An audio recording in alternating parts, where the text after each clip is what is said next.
I had some different feelings about Thiago Mendes, but I'm gonna keep it to myself.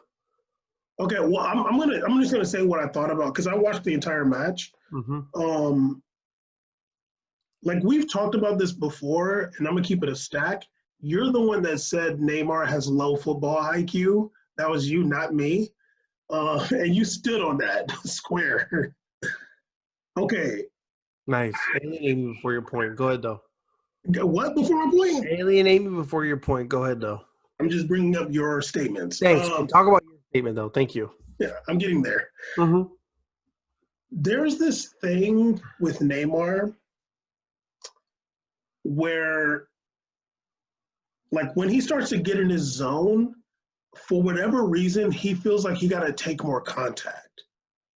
Like, he just get in this thing where he's just letting people ride him, just holding the ball and just like not necessarily initiating, but like not avoiding contact. And it was funny because there was a play early in the match with Leon's player Kadewere, and I want to say it was Danilo Ex Machina, but I can't remember. But it was the exact same situation as when Neymar got injured. The defender has the angle, and as soon as he starts like going down, Kadewere, okay, like you got it. Because like I can't, like you have the angle, I can't win the challenge. The only thing that's gonna happen is like either you're gonna get the ball or you're gonna foul me. But like sometimes when somebody leaves their feet, you gotta get out of the way. Like you see that all the time. Like when the defender leaves their feet, a player jumps. Like they don't just like stay there for the dude to just run into them. So it was really like okay. So when I was watching BN after, they were going off on Thiago Mendes. They were acting like it was like some malicious foul, and I was like for me, it's not a malicious foul at all. And he also got the ball, but literally like 5 or 10 minutes previous to that, Neymar actually had a malicious foul on, I think it was Desciglio. He just like Desciglio was has no like he's I want to say defenseless like it's like NFL, but like he's like defenseless. Neymar just pushed him into Anthony Lopez, and I think Neymar got a yellow card for that. But like watching Neymar all these years, and especially on PSG, all of his injuries, I don't want to say all of them, like these major injuries come from like, dog, why are you got to avoid the contact. Like you got to avoid it. Sometimes a player catch you, but that's a situation where you can avoid the contact. But anyway, go ahead. I disagree with you on some things. I've agreed in the past about what Neymar does in terms of too much ball retention when he's in the zone. And I mean ball retention as in he tries to really keep possession even though he's getting bodied. He doesn't want to do like movement. He doesn't want to pass it moving around. He like wants to eat that contact and draw fouls. It's just part of his game. He likes drawing fouls. It's what he likes doing, especially if you're close to 18 because he likes taking free kicks. They like it. So he likes being in that area. That was far from 18, and it was the Well, 90th. whatever. Like he likes to just draw contact and get yellow cards on defenders because, I mean, it's always a great strategy because then the defender is going to be less aggressive moving forward. Well, That's that going to was allow the him to 90th get to do plus more 5 minutes. It was 90 plus 5. Like, So I'm not talking about the Thiago Mendes foul. I'm talking about what you said, where during the course of the entire game, Neymar was doing this. Okay. I never said that actually. You said that Neymar before was doing this previously, where he was going around. He gets in the zone where he's enticing contact with people. That's Okay, literally Caesar, your words. Caesar, hold on, because you're already messing my words up. I wasn't saying in this match. I'm saying that's what he does. Okay, but the way you phrased it made it sound like this match, and I thought that because I didn't watch the match. So I thought you meant this match, and I think anybody listening would think that too. No, they wouldn't. Yes, they would. No, they wouldn't. Okay, excellent counterpoint. So, yeah, well, I think that the argument saying that he got ball is so sus on that play because it's like, okay, if you're dribbling with your ball on your right side and I reach across your whole body with my legs scissor across your legs and I touch the ball, It doesn't matter that you get the ball either first. You went across the body. Going across the body is illegal. I He agree. literally went in to a fellow countryman. My dude, honestly, dude, I hope they revoke his passport. I hope he can never go back. I hope he lose that sit too, because he's never gonna sniff a lick of minutes for Brazil in his damn life. I hope he plays like for Spain or France or something, little sellout. Don't ever come around here hurting a fellow countryman. You go ahead and do that to Argentinians. You do that to Americans. You do that, especially Americans, what's going on. But don't you do that to a countryman, sir. After you said Neymar has low But football IQ. he can be dumb as bricks, but doesn't mean I'm gonna try to take his career out with an ankle and just grind him. I'm not gonna do that. Because you know what Thiago Mendes does at the end of the day and his family? They all put on that yellow shirt during the World Cup and they start cheering. But guess what? You can look over and look at your son. He's the one that took him out. That's what it becomes. So I don't like those kind of fouls like that. It's the 95th minute, my guy. What are you doing? Like Bam said, it's 90 plus 5. Then why are you doing that? Why are you going down like that? Okay, That's the Caesar. point that you didn't even make yourself. I'm Okay, shocked you haven't made that point yourself. You Caesar. talk Caesar. about the time period the injury happened. My guy, why are you hurting people like that at the end of the game? Okay, Caesar. Can I just agree with you? I do think it was a foul. I do. I don't think that because he made that tackle and he may have gotten the ball, I don't think that makes it legal. I'm saying that Neymar has a tendency to not avoid contact. And as an athlete, just like you know it just as well as I. Avoiding contact is part of your like when you have the ball, avoiding contact is part of your game. Like it's not like I mean maybe for somebody who don't really get it, and I'm not saying that's you. Like they might feel like no, like if he has the ball, like you don't have to avoid contact. Look, absolutely not. When a player like and I know that exact situation Neymar's in. When you feel him going down, you get out of the way. He's literally just having this dude ride him for no reason. And it's only frustrating because he does it so often. And it's like, I know for a fact that Thomas Tuchel has no control over that team. If you or me were the coach of PSG, I'm grabbing Neymar. Stop doing that. You can't be, you're 28. You ain't 19. You can't just be having people holding on you, fouling you just because it looks cool or it feels cool. You have to stop getting injured. So I'm not saying it's his fault necessarily. I'm not saying it's his fault, but it's also like, dog, like, you know what you're doing. Like you're not like you're good enough to avoid the contact. You understand to avoid contact. Somebody gotta be like, yo, dog, I get it. Like it looks cool when you bust a move on somebody in them times. But you have to think about not getting fouled all the time. Sometimes you're gonna get fouled because you're a baller. But you can't just be having people ride you for no reason. And then when you feel them leaving their feet, just stay there. It don't make no sense. I'm not gonna clown him for crying like you did though. Fellow countryman over here. I mean, First of all, you clown him for crying more than don't be once. out here crying during group stage matches. You've grown up. There you go. I agree with that. But I'm not. You're like you like in a way almost like faulted Neymar for being hitting the back by a tackle that was a scissor like tackle. It wasn't even the guy who went together on two legs and went down. Like you can't be doing that, G. Like especially to your own peoples, you can't be doing that. That's a terrorist attack. You're a cat. That's attack of terrorism against your own people. I would never do that to my own people. Okay, it's because you're Unless it was like, Thank you. Felipe Melo or something. He can get the sauce any day. I throw hands on his whack ass any day of the week. He probably vote for Bolsonaro. Okay, as I said like 3 times when I was just talking, I'm not blaming Neymar. I'm not saying it's his fault. I literally said that. I know you say that he has a habit of doing that. It's just going to catch up to him even worse in the future. And I agree. I mean, if it was me, I would be telling him like you can't be doing that because you're not only putting yourself at risk, you put the team at risk. So I don't really care what's more important to you. If you're more important to yourself, great. If the team's more important to you, great. But regardless, this is going to affect you on both ends. That's why I'm telling you. I'm telling you because no matter who you care more about, you're affecting it. Brazil national team, it affects them. So, like, I don't know what you care about, big dog. or Spanish national team. I don't know what you got going on behind the scenes. It affects them. I don't know who cares more. The Basque County that affects you, or whatever cares, dude.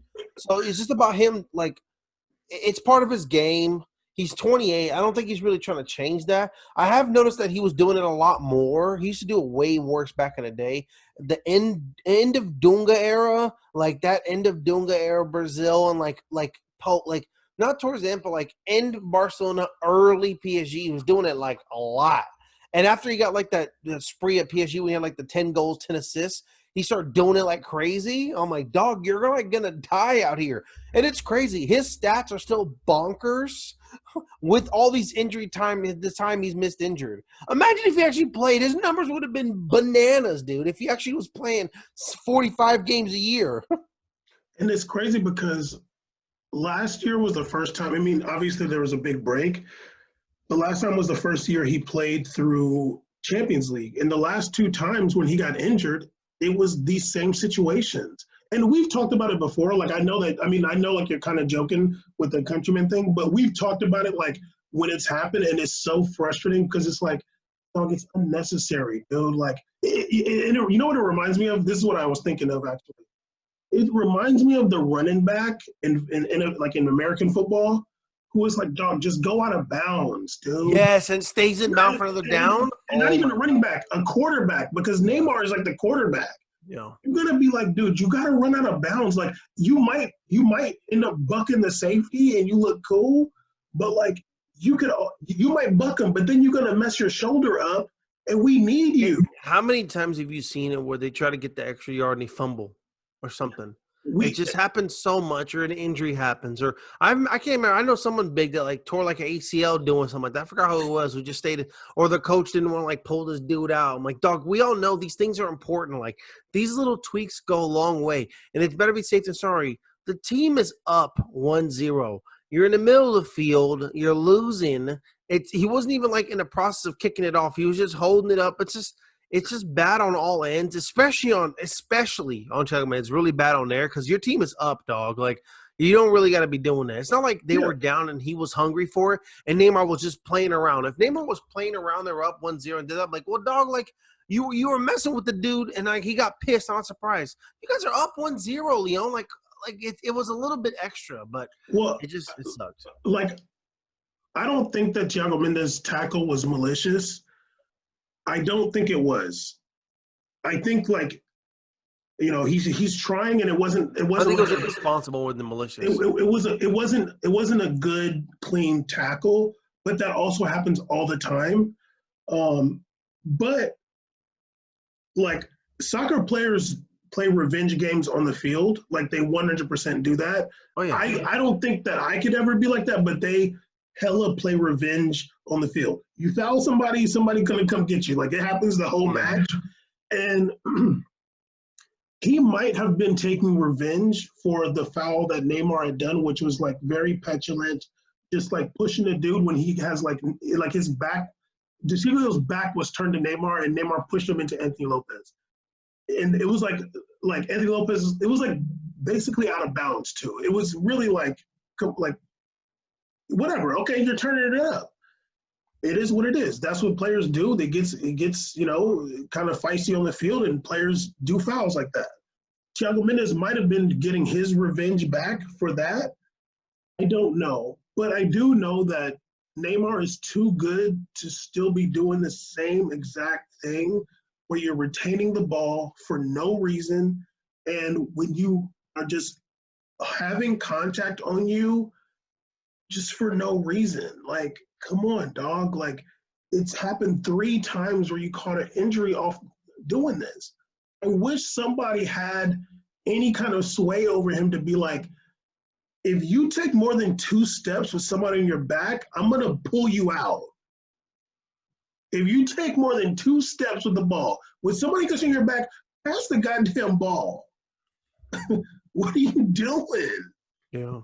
He's like the only player that does that. So, but every once in a while he makes a magic out of it. Like, every once in a while, he's the only player that does it. He's also the best one-on-one player in the world. So. Yeah, like, it's every once in a while, but it's like whatever. I don't want to keep going on. It's hard, but I get what you're saying though. Yeah, well, because you've agreed before, and you also said that Neymar has a low football IQ, which I disagree with. Actually. I mean, he definitely did that time period. It was rough out here. So you're taking it back now? No, I'm not. I should have fine when you had said If he wins a World Cup, I'll shut the hell up. it. Okay. Yeah, because they definitely won that Copa America without him. Yeah, I want the World Cup win though. He was going for Peru so He's part of bad. the journey. He's part of one of the greatest qualifier runs ever too. So calm down. Except when he beat Costa Rica, it was the greatest day of his life. But go ahead. Jesus Christ! Imagine Uh, like all these dubs in South America, and you go play against Costa Rica in a World Cup, and you're crying. Oh crap, dude! Caesar, who are you? I'm You're never just gonna. like I'm gonna tell my kids about that. they're gonna be like, Dad, we don't care about Brazil. Don't take us there. I'm like, I don't blame you, honestly. You feel me? Anyway, so I wanted to talk really fast because I feel like this is important. Not just about like obviously we talked about COVID a million times, and we've been mentioning here and there when a player tests positive. But I want to talk about how like we've talked about how COVID has impacted the sport, and I feel like we haven't talked so much about how COVID, like this actual virus, excuse me, has affected players because we haven't really had too many stories. But I did come across a article about Kai Havertz, Chelsea player, just came from Leverkusen, I want to say. He talked about his actual experience when he got COVID, and it was crazy. He said he tested positive in November. He's 21 years old. He said he spent 7 to 10 days in bed. He said everything was hurting. Um, he said he said it was like a very bad flu. So I think now I know it is very bad for people. He said before that, sometimes he thought, okay, it's not so bad. He's like, but now I get it. And I know for older people and people who had illnesses before it, it can be very bad. He said it took him about 2 or 3 weeks to like get back fit. And he said he was like, when you do nothing for 2.5 weeks and then you start training again, you feel like you'd never played football before. And he was like, yeah, it took me a long time to get back to 100%. Um, and I feel like we haven't gotten too many stories about like players like when they've actually gotten sick when they've tested positive for COVID.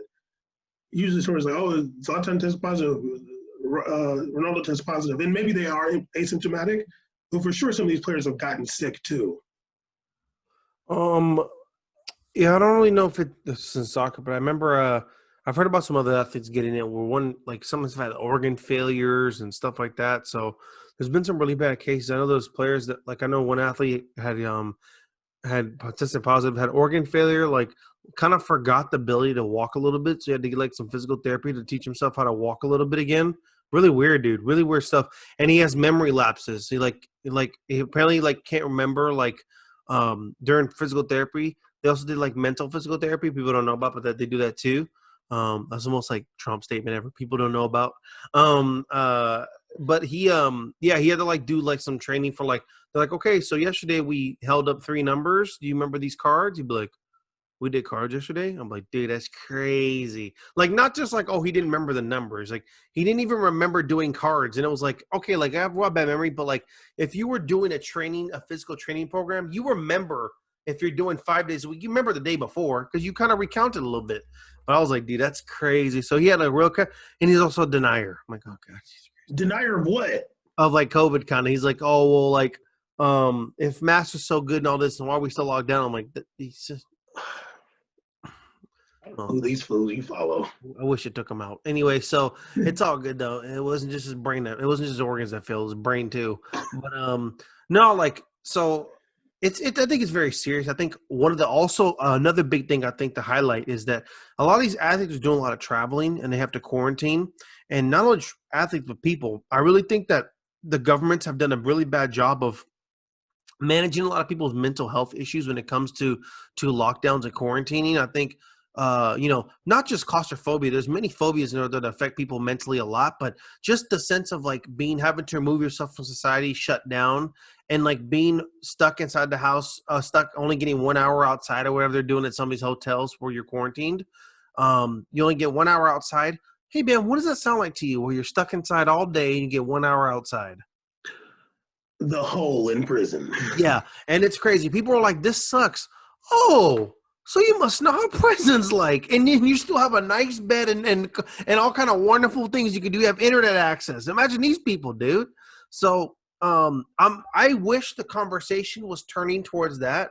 Hey, we had experience quarantining. It really opened up our eyes to how people who are locked inside four walls all day feel. Let's discuss this. That hasn't happened yet, and it's kind of bugging me a little bit. So I think that more should have been done for therapy, for just counselors, not even officials, just people to talk to, maybe like certified, like they paid people to have contact tracing. Maybe with some of these athletes they could have done contact tracing where people can talk to them, see how they're doing, check up on them, just check in, anything, because that's not really happening right now. And I think that they don't talk about that. The reason they want to skip by the COVID thing, it's like we find out Mbappe has COVID and then boom, 2.5 weeks later, Mbappe's back.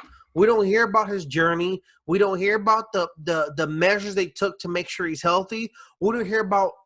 I think there should be open discourse on what people did during COVID to make themselves feel better. Because sometimes people take holistic approaches, some people take medicine. It'd be great to hear this stuff. I think it'd be helpful for the public because this isn't something just affecting athletes. It's not just affecting French people. It's not affecting just American people. It's affecting the world. And I think we're going to all learn a lot from each other in this time rather than just, being pretend it didn't happen. Caesar been watching them AOC videos. Okay. That's not the case at all, dog. I mean, $500 a month for one check is ridiculous. By the way, I need more than that, please. Caesar been watching AOC, but She never said that. Prison Advocacies over here. Can we name the episode Prison Advocacies? That's a long ass title. Because this is Prison new. Advocate is such a long title. This one's new out here. Okay. I mean, Prison Advocate feels like I'm pro prison. I don't know about that. That's not the case. I just want please, y'all listening, don't give Caesar the actual power. Don't do it. City Council Caesar 2024. Don't play though. But yeah, I totally agree with everything you're saying. And yeah, it would be nice. I mean, I understand on some level, like you don't want to kind of continue to like maybe scare people in some regard to like how sick they were when they tested positive. And maybe there are some things out there. It's not like I see everything that comes out. Yeah. But there's definitely like when I was reading this, it was kind of like, wow, like there's like a perception. It's like, damn, these athletes testing positive and they just getting tested until they test negative. Like they're like there's nothing wrong with them. I think some people think they get a break or something, but like you're really underestimating how debilitating some of this stuff is. Like, dog, you don't want to wake up sick. It's not. It's almost like we're kind of, I don't want to say told, but we're made to seem like they're testing positive and they're asymptomatic. Yes. That's a great point. So so for me, it was kind of shocking to me. I was like, oh damn, like I was kind of thinking like, oh, these athletes were just fine, but they tested positive. You know what I mean? Like Ronaldo's sister. She can get the hands too. Ooh. Okay. What if she was like the thug in the family, like taking care of all the dirty work? She might be the one. I would imagine. She's a lot of talk. Nobody's really telling her to shut up. I was like, damn. They even Ronaldo. He didn't say that nothing. He just said she's passionate. I was like, I don't know, dog. She might be the thug in your face. She might have some secrets on you, big dog. I almost said something crazy, but you know what I'm saying? R.I.P. Ronaldo's brother. Only on the Patreon. Stupid. Oh, no, wait. His brother's alive. His brother's alive. His dad died. But his brother used to be on them drugs, though. His brother was definitely on dog food. Yeah, you can tell. Oh, yeah. He looked like a dog fooder. Look at you see him on the same block. Rollo. Rollo would walk. You see the same block as You probably know Bass. Yeah, you see him and Bass on the same gas station hanging out. Caesar, can you do a picture of Bass and Ronaldo's brother? That'd be great. I don't know. I do got an Android now. Maybe I can download that really good app I had for the face cutouts. I'm down. That's okay. horrible, and I'm gonna work on it. Good. Let me relax. That's gonna be your cover picture. I'm so down. I'm like this. Okay, let me relax because this topic is serious. Okay. And we covered this before. I went to go find it on episode 103. So that's literally 80 episodes ago, in April of 2019. We talked about the former Vancouver Whitecaps and Team Canada soccer coach who was like being accused of sexual abuse. He's been officially charged at this point. He's been charged. His charges include 6 counts of sexual exploitation, 2 counts of sexual assault, and 1 count of child luring. The offense is alleged to have occurred over a 20-year span between 1988 to 2008. Oh yeah, I remember this woman, Sierra McCormick. We talked about her last time too. Um, she said that it's obviously been a very long journey for a lot of us. There's still a part of me that's very upset about all the cover-ups, and we called that episode "A Culture of Cover-Up." Um, she's saying, yeah, there's still a part of me that's very upset about all the cover-ups that went on for years and allowed him to be on the field, and all the lives that were negatively impacted by him. So it seems like, damn, I guess there was like Vancouver Whitecaps fans were staging walkouts during some of the MLS games to protest the club's inactions towards him. Berarda, his name. Yeah, and I remember, yeah, see, I'm like reading this article and I kind of remember like, because he was still coaching girls soccer up until February of 2019, and we did the episode in April. Um, but hopefully, their justice will be served because there were a lot of people that came out against him. And, obviously here on We Made a Podcast, we've covered these like sexual abuse cases from so many teams. We covered it in EPL. We covered it. I think there was something in Atleti, something in Argentina. I want to say it was River Plate. Obviously, this one in Canada. There were some other ones too. It's an important topic for us, so we like to cover it. And so it's nice that this instance that we covered in April of last year is like finally being like kind of beginning to be dealt with. Yeah, I think we've on the show, one thing we can definitely be proud of, we've done a lot of discussions. We don't let these stories go untold. We don't just bring light to main stuff. We talked about from small clubs in England to all kind of stories in the past of all these players, athletes, training staff, and people have dealt with sexual abuse accusations, scandals, and charges that have gone unnoticed. And even players, we've held players accountable on the show, most notably with the Ronaldo situation, which still seems to be picks up and drops down every once in a while. But on the show, someone who we publicly were very supportive over decided we weren't going to see his name on the show because we weren't going to keep bringing light to pretend like victims always feel like they're not heard, and when you keep talking positive about people that caused them harm, that doesn't help the situation. It's helping move past it, and we're trying to move past it on the show. We're trying to remember, because that person that had to deal with that is remembering every day for the rest of their lives. So the least we can do is remember until some kind of legal justice is served, which is the only thing we can do as people in our position, as we can see from here. So it Well, really sucks. It's really disgusting this happens. It makes me feel sometimes that maybe the punitive measures that go in place aren't harmful enough. But then just over the years, like as I've kind of grown, I used to think that like the number one way to take care of people that do these things is just to be more aggressive punishment wise. But I don't even know if that's the answer, because there's no real data that shows that increasing punishments decreases the violence. That's not really how it goes. So I think there needs to be a real discussion, a real some kind of vetting process or something we need to do to ensure that uh, these victims don't happen. I think the number one step to do though is like what happened to the girls Olympic team. You need to listen to these girls. We need to talk to these people. Listen to these young boys and girls, these young kids in these programs. They need to be listened to. Yes, the cute thing to say in the past is kids lie all the time. True, kids make up stuff all the time about things. But when it comes to this, let's take this serious, because if it's taken seriously, they won't joke about it. If it's taken to another level, they'll be serious. It's important to listen first. I'd rather listen to a false flag than to ignore it. That's just how it is. I think it's very important to go about that approach first.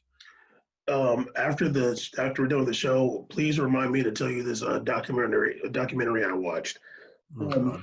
but yeah, and one thing I forgot, he also covered that documentary about the women's the women's gymnastics and Yes.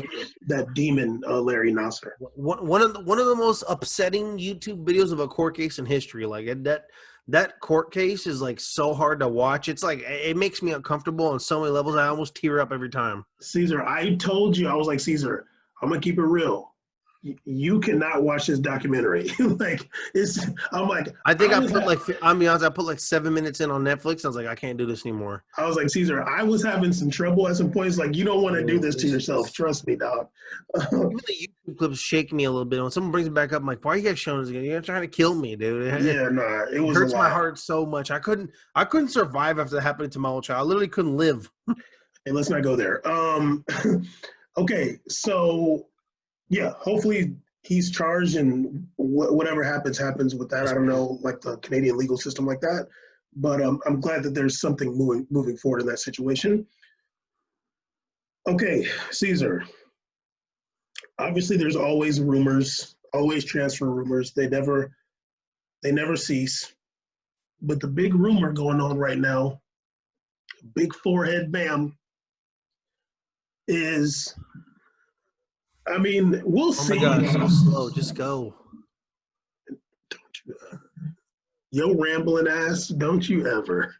Anyway, um, the the question of, okay, the one of the presidential candidates for Barcelona said that Messi's salary is unsustainable for Barcelona. He said that. He said it's unsustainable. So it's looking like potentially he's going to be leaving in the summer. Now, the big two names are City and PSG. PSG is kind of like, okay, we can sell Mbappe to Real Madrid and then we can afford Messi. City has Pep Guardiola and hella bread. So what do you see as I mean, and obviously they have some good players they could sell too. Um, what do you see as more likely in this situation? I think if Messi cares about like winning for real, I think he'd go to Man City. If he cares about like leaving, I guess like being able to do like not really a kind of a career like mini resurgence before it's over. Like he can get two if he gave 2 solid years in a Man City system. There's so much talent there and players and just his style that he loves that it'd be great for him there. It'd be great. Might not like the weather, but it'd be great for him over there in terms of the best situation on the field, everything. But if he's trying to have a good time, make some extra cash, um, and just feel young even though he's not. PSG's the move, and also just be if he really values that Neymar best friendship. That Neymar did do that cryptic message on Instagram talking about "see you soon, bro." Wink, wink. I was like, hey man, calm down now. Do you show him the WhatsApps also? Anyway, so I think that we should make that episode we did back in, they should have just been like a WhatsApp message picture. Not That'd the been great. pictures, not the pictures. No, no, no, no, no, no, no, no. I mean, we wouldn't be at 183 for that. So we'd be definitely finished. Um, no, I think he's gonna go to PSG just based on that. I mean, I have as much info as Marca and AS does. Like, I don't know what they see, but I have just as much as info as they do. I'm looking at Instagram posts. It might happen. But if I'm advising him, if me and you are both today on this episode right now segment are being Messi's agent, and he pretends to listen to us, then we're gonna go Man City, big dog. We're trying to get access to an English market. We're trying to get you some more a team that's better equipped to tell better allocates money better for more players. Has a better setup, has a style that your big issue over the years is that the game has not been played the way you enjoy it on the field, right? I have no effing idea what you're going to be playing at PSG. God knows. You're going to be going to PSG. I don't know what the hell is going to be going on that field, who your coach is. I don't know what's going to happen out there. That's a no man's land, but your best buddy's there. Man City, we know who's going to be there. We know relatively they retain a lot of players, might retain a lot of them again. Maybe they'll get rid of Bernardinho. Maybe they'll get rid of somebody, but you might have the other greatest player in the world, Raheem Dream Sterling, and you have Gabriel Jesus, who's kind of like just perfect, just be right there to kick the ball in the goal. He's just right there. So I think it's a good setup. Yeah. I feel you. I honestly here's where I'm at. I don't like Pep Guardiola's style. I feel like it might be getting kind of stale, and I don't think Messi is like the reason. I don't think Messi will be the spark to make it get like rejuvenated. And this is a bit of speculation, and you can kind of confirm this for me or not. And I feel like maybe you have in the past, but like I feel like you've said this before. I don't necessarily think it was Messi that was having like doing the tiki taka, like making that style what it was.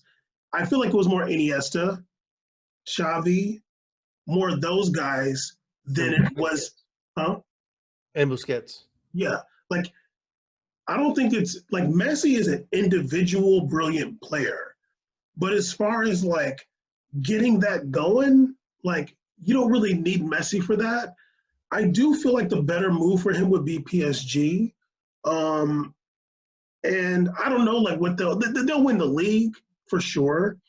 I don't know who's going to be there necessarily outside of Neymar. I think it'd be good for him in the sense that like there's less pressure. I don't think Messi does well with pressure. I think that the entire EPL is going to be eating off of him and trying to prove something.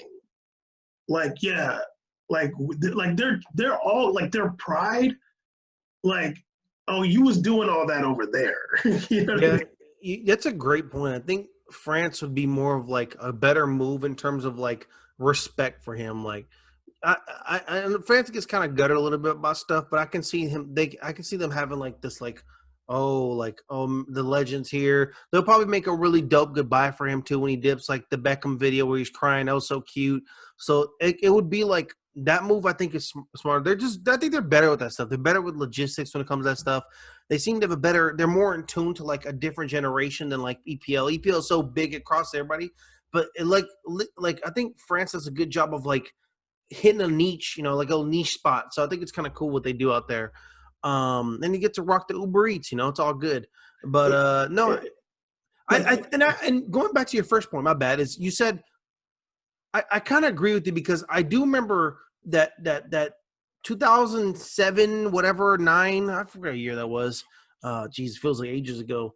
Pep Guardiola with hair scheme they had was in skinny pants was literally ran by Xavi and Iniesta. Iniesta were the masterminds. I mean, it's like they basically had two Modriches out there on the field just running around and just so lucky to have that. I mean, the heavens opened up for them.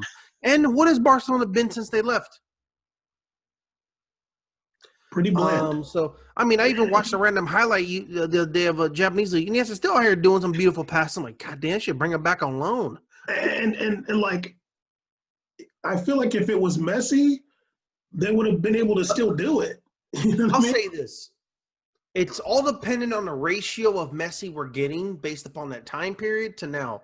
Yes, that Pep Guardiola Messi, probably peak prime, almost like youngest knees you could have. And in that system where he's around other captains and other leaders, they probably brought the best out of him. He bought in, followed the pull, and he looked ridiculous. It was just like it wasn't fair. The video games couldn't even recreate that. It was so insane how it was over there. Now, you bring this Messi to Man City. I don't know. Think about this. as any kind of relationship, even me and you, if we didn't see each other for many years, stay close, and then we start working together years later, who knows how our approach is work-wise? Like, especially after a journey's been there. Messi's been through so much. I mean, flip-flopping all day and retiring and retiring. He's been through so much. And Pep. Since when Pep met him, I'm sure Pep had a different approach with him. It might be eye to eye now before it was like teacher student. Like, it might be eye to eye now. I don't know what Messi's approach is, but based on the carousel of coaches, I don't think there's a lot of people he sees as like a mentor anymore. It's kind of over. Like, a lot of people just eye to eye to him probably now. Which makes sense because I mean, like, what the hell are you going to teach him? No, absolutely. It's about, you're not even trying to teach him. You're trying to make him buy into the system. Like, hey, this is what I got. And if you did this and this, it'll work great. And it's up to him to be like, I don't want to do it. Yeah. I mean, Which he might. He'd be like, I'm going to go all the way to the midfield again. I don't care about your tiki-taka. I'm going to run with the ball, not pass it. And I'm going to do what I want, dude. I'm going to drag it from the midline to the end. No one does that on your team. And I'm going to do it. And that's the thing. Like, if Messi. No one does that on Man City. Nobody. No. They move that ball around great. They do not do that. Yeah, because that's bad tactics. That's why. Yes, it is. It's slower. It looks great for Instagram highlight, but only when you make it every 5 games. No, we need something every game. Can you imagine? Like, if I'm like the coach and we was like, yeah, okay, this is what we're doing, and I see the play, like I see Messi do it once, I'd be like, okay, whatever. Twice, all right. He does it 3 times in the game. I'm literally ripping my jacket. I'm gonna look at the president and be like, "This is your fault. Like, you brought this man here, and now look what he's doing on my team. He's doing whatever he wants. Don't play with me. Like, do not fire me. I'll get a new job. I'm out, dog. I'm out. If I'm telling you what to do, don't be doing your own damn thing. That's the worst thing ever is when you sit. Imagine like Pep had a whole off season. They're looking at tape. They're doing drills. Okay, so here we get it. One touch, boom. One touch, boom. First game, 3, 4, 5, 6 touch, boom. Like, oh my God, we did a whole 4 months, man. No COVID, and you still did this. Yeah, I think like Messi, especially like Pep Guardiola. A good swan song team would definitely be PSG. I agree. Yeah, and Pep Guardiola wants his tactics to be done for better or worse, and I can respect that. Messi, I don't think like Messi's really like into that anymore. Like, you need younger players to like kind of brainwash. Messi, go to PSG. Like, Barcelona ain't too much different than Paris. Like, you'll be fine. Nancy, that's cutthroat, dog. Like, they don't play out there. Like, they're gonna have a target on your back. The whole league. Guys out there trying to make a name for themselves in that league because they want to be part of the banter in the weekend. They want to be part of the news around the mill about, oh, hey, I took this dude out. And there's guys that take a lot of pride in that EPL. They want to be that folklore. Like, yeah, that guy sucked. Remember that time we took out Messi? They like that out there. They enjoy that. They remember that in the pub. That's what I'm saying. They want to be part of that dude. They want to be that guy. Like, yeah, you remember Harry Winks' brother, Jim Winks? He was trash, but he did take out Messi for 8 months. That was a good move right there. We got that win. Like, for sure. Like, literally the dude on Burnley. Like, straight up. He's going to play some Open Cup match against Sheffield United. He's going to get decimated, dog. Don't do it. Yeah, do not do it. Don't do it, man. It's going to be bad. Go to France, and you're going to catch some hard fouls in France, too. Oh, yeah. But at France, like, first of all, like, his own teammates will turn. They're gonna make it a song. It's like it just becomes a whole like I said, it's a different kind of vibe out there, I think. Yeah. And like I think the culture is like just gonna work out better for him. And I think they have a better appreciation of like what they see on the field to the talent art. I think it's just gonna resonate nicely. And maybe Di Maria told him like, dog, I tried that Man U thing and it ain't really for you, B. Like I'm be real with you, dog. That's why I went to PSG and it's been a career turner of a century. And I also think they made it out like he was dead knees, like he was garbage. Ramadel Falcao, they made it out like he was hot garbage. Everybody that goes that way, and if you're suspiciously from the Americas, you go that way, it don't work out for you. Suddenly you're dead in the water. But then, so you go to France or you go to whatever, it works out a little better for you. And also, I think Neymar would like some of the pressure taken off of himself too. Yeah, and I can understand that for him. It's like, the way he's playing, it's and I'm not even talking about like that part I No, was no, complaining no. about earlier. It's just he has to do so much, and he's got to take them free kicks, and he's got to take them penalties. It's like, dog, like I need somebody else here that can kind of shoulder some of that. And it's the perfect player to be. It's the guy who maintains possession on the opposite side of the field. So it's what conducive. Like we talked about the show, the work between him and Mbappe, great. They have a system figured out. They work it out great. They do their thing. But optimal because they haven't got a dub yet in the Champions League. The most premium they could do in terms of not just the club for the club, but just for the Neymar too and everybody, it would just be great for them being like that on that side. Those two guys, the I don't know what jersey they're gonna do, whatever the hell Neymar's gonna give that 10, maybe who knows, but yeah, we'll see. Who's gonna get that 10 though? Oh, Neymar will cuck it up. If Neymar, I was gonna say some wild word right now. I just caught myself. Never mind. All right, episode 183. We made a podcast. Make sure you're subscribed. You know, this is the best show ever. If you just listen to this whole thing, you already know you never listened to another show where it was this good, except for the part where we were trying to show the Barcelona highlight. Anyway, make sure you subscribe and make sure you subscribe to We Made It C's on YouTube. Make sure you subscribe to We Made It Podcast on YouTube. And yeah, you know what I'm saying? When you see that, go on YouTube, you can see that logo, that G2. You know what I'm saying? CZ. This one got no Z in his name. Okay. A C's. That's right there in the thing, man. You don't got Bam in your name either. Anyway, so let's subscribe to your boy. Back streaming tonight after this. It's been 2 weeks. I had fake coronavirus, but I'm back now. Yeah, holler.